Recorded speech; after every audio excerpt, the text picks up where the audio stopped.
Morning everybody, Sunday Q&A again. I kind of noticed the way that this works and the fact that what we tend to do on the Sunday Q&A is discuss the videos I do during the week, and then we got miscellaneous. So this week we will be mostly discussing co-loading and what the CX was like on a typical Monday. It was basically a typical day in January, so here we go. Okay, hello mate. It says the thing about co-loading is you risk a strike. This is a good point, but actually you risk two strikes. Something that's simple Brian told me a long time. The problem is, if you just do one job, and I meant to say this in the video and I forgot, if you just do one job and you get hit by traffic, or it goes wrong, or you're waiting to get loaded, or you're waiting to get unloaded, you ring the shipper and you say, I'm on that job, I'm waiting to get in, I'm waiting to get unloaded, I've got hit by traffic. If you're trying to do two jobs, then there's two shippers going, what's going on? And one of them is going, you're not even supposed to be here. So, and you can guarantee the quickest way to make a job go wrong is to co-load it. So if you do two jobs, you're not risking one negative feedback, you're risking two negative feedbacks, and you're increasing your chance of risking negative feedbacks. That said, I'll get it closer, I'm too far away. That said, as long as you play by the rules, as long as you tell them both, as long as you keep them informed, and as long as you tell everybody, tell shippers all the way along the way, you're covering yourself, you're fine. Because you can tell them both. I did say about co-loading, that's kind of why I offered it cheap, you know, I'm here. So, but then they can't stuff you. Then if you're upfront and honest with people, they can't get you. Always tell the truth, it's easier to remember. But yeah, so that's just something to bear in mind though. If you're going to try and do a little surreptitious job, then you're going to risk two strikes. As Julian Rose said, he said, it's like that, you know, and I'm not being funny, shippers aren't stupid. You know, they do know. Julian Rose said, he said, I gave a job to a guy the other day. He said, I rung him up. He's like a hot shot, go straight there. He was supposed to he was going to Coventry. He said, I rung him up 3 hours later, he's in Cheltenham. Well, that's not going to go down well, is it? Because he's got the customer going on to him saying, where's that stuff? You know that taxi driver principle works. If you pick someone up in a taxi and they're supposed to go straight there, and like 4 hours later they're going to go, well, where are you? You know, kind of, you should be here by now.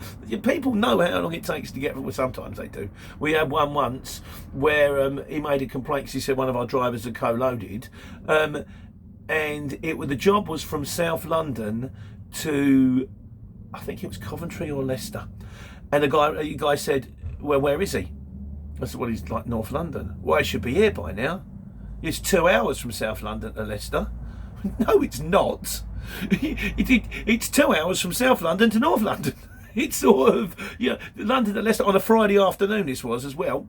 4 to 5 hours. And in the end, he had to go, yeah, okay, sorry, I was wrong. So, anyway, right, so what else we got there? Adam Scher makes a point. He says, and this is the thing, about the co-loading also, and Simple Mick has also pointed this one out to me before, we're tracking you. You know, he said, we've got the app. You're tracked on the app. Your traffic switch on. And if you want to do it, you turn the tracker off, go pick it up, turn the tracker back on again. But the biggest way for us to scream at a shipper on co-loading is his tracker's off. Oh God, we know what he's doing. It's done, you know. We know no one's stupid. And he said, I've done jobs before where he said I've asked the guy basically again to say sort of Redhill to Wembley, and I'm looking at the tracker, and he's going sort of west down the M4, and you're like, yeah, I know what you're doing, mate. You know, I know what you're doing. You've got to pick another job up on the way to drop mine off, or to do it in between. Guys, I wouldn't do it. You know, they are tracking you. Big Brother is watching you. Although I'd rather be watched by Big Brother. I'd rather have Big Brother watching me than have to watch Big Brother. There you go. All right, that's co-loading. What else we got? The exchange on a Monday. I mean, there's a few guys are struggling. That my heart goes out. Goma 21, Craig Bonza, John Ramsey. You've all said it's a bit tough. Comet Andres. You know, we're having a little. It's January. All right, so jobs that would normally sell in a Luton van, it's basically supply and demand. If there's 100 jobs on there, particularly on a Friday afternoon in October or in the summer, and it's a Luton van and it's a Friday afternoon, you can quote 120, 130, 150 a mile, and you still might get those jobs. If it's January, there's 20, 30 jobs on there, there's a lot more people bidding for the jobs, you've got two choices. As Adrian Totu said, he said £45 for 33 miles in a Luton van. as I've said this all before with jobs, I'd done about 3 jobs last week for 50 quid. The Monday job, I did about 3 jobs for 50 quid, but one of them was 4 miles from my house. It was going 20 miles. I dropped it in St Albans. Then I picked up one from Hatfield and took it to Ivor, and I knew exactly where I was going to drop it off. I was off in 2 minutes. I said to the fork truck driver, I said, I wish all my jobs, basically pulled in, the geezer went, right, shutter went out, bosh, took it off, signed there, and I was done. So, okay, it might only been 50 quid. On another job, I might get £70, but it might take me half an hour to get tipped. And because we give 20 minutes free, I'm not that churlish. I'm going to ring them after half an hour and go, I've been here for 10 minutes extra. You owe me £4.30. You just let it go. There was one job I did last week where super duper, and I picked it up dead easy.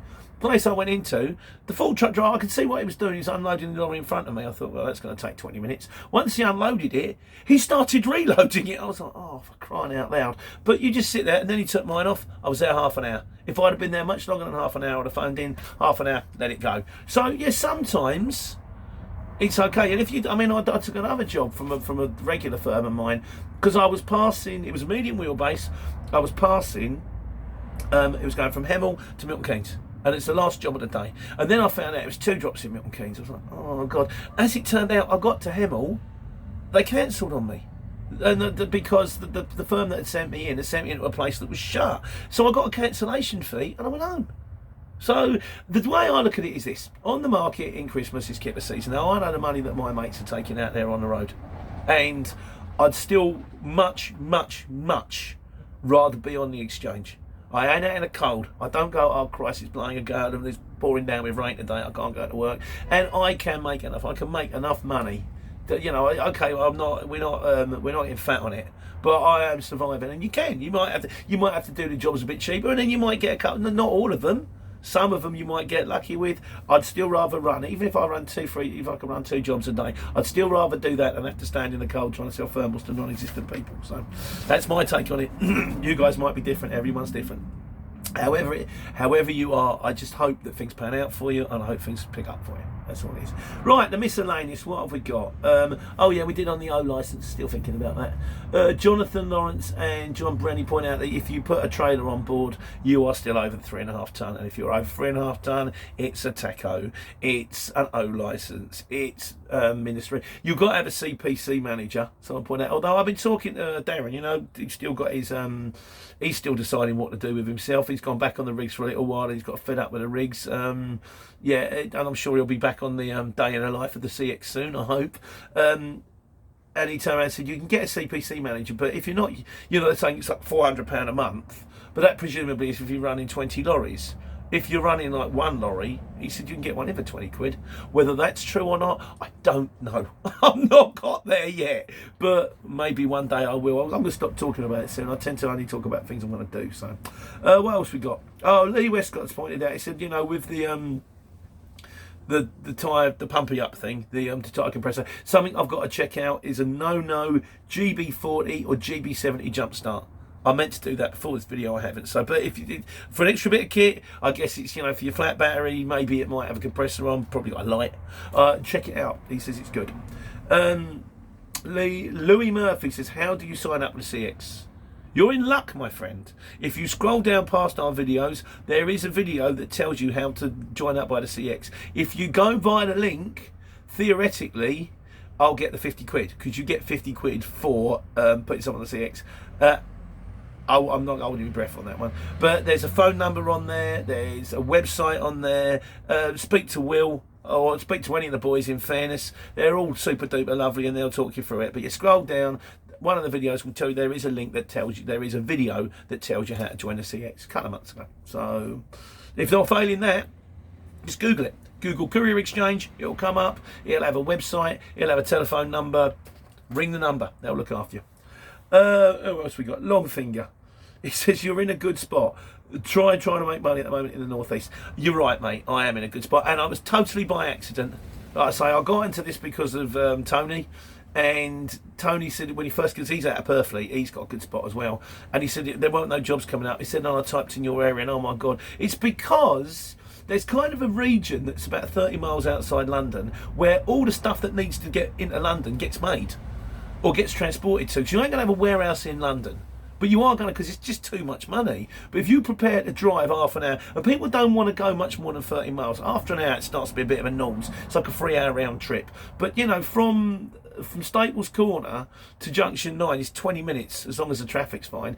That's all right. People go pick it up, bring it back. So we're dead lucky from that point of view, in the fact that warehouse is much cheaper out here, but the stuff needs to be trucked in. And that's basically, a lot of the times you'll truck in from MK to London, and then it's London to London, London to London, London to London. It's not that much goes London north. You can be lucky, but not always, like, you know. So, but yeah, I'm dead lucky, mate. It was just by accident. What can I say?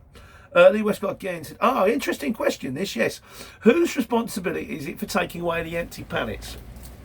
Quite literally, I think it depends on how nice the guy who asks you to take the pallets away is. If they're a nice person saying, like, mate, any chance you can take the pallets away? I go, yeah, of course. I'd shrug a bit, because sometimes they might bung you a drink, although that hasn't happened often. Or ever, in fact. But you go, look, I'm not supposed to take them away, but I can lose them for you. I'm lucky where I park the van at the yard. There's kind of pallets around, so if I need to, I can just stack them on the top of everybody else's pallets. And then we've got a place around the corner, M-Lut, which is a pallet place. So what will happen is eventually somebody will come round in a flatbed truck with a towel and just pick up all the pallets and then drive them 2 miles round the corner, get them taken off by M-Lut, and earn himself. I tried it once. I did a Good Friday when I just started on the exchange, and obviously I've got to go to work and there was no jobs on the Friday, so I went and spent all morning on Good Friday picking up pallets and moving them around the corner, and at the end of the day I thought I got about 35-40 quid, and I thought, yeah, I'm not doing that again. I'm going to have a day off, but I'm kind of lucky with that one. What tends to happen, if you say you lose them, the chances are the next place you go into, or the next, and if you're in a Luton, I've kind of got the space. If it's not too many, I can, one or two, you can stick them up against the wall. The next place you go into, or the next place you go, mate, any chance you can lose this for me? And they go, yeah, just bang it over there.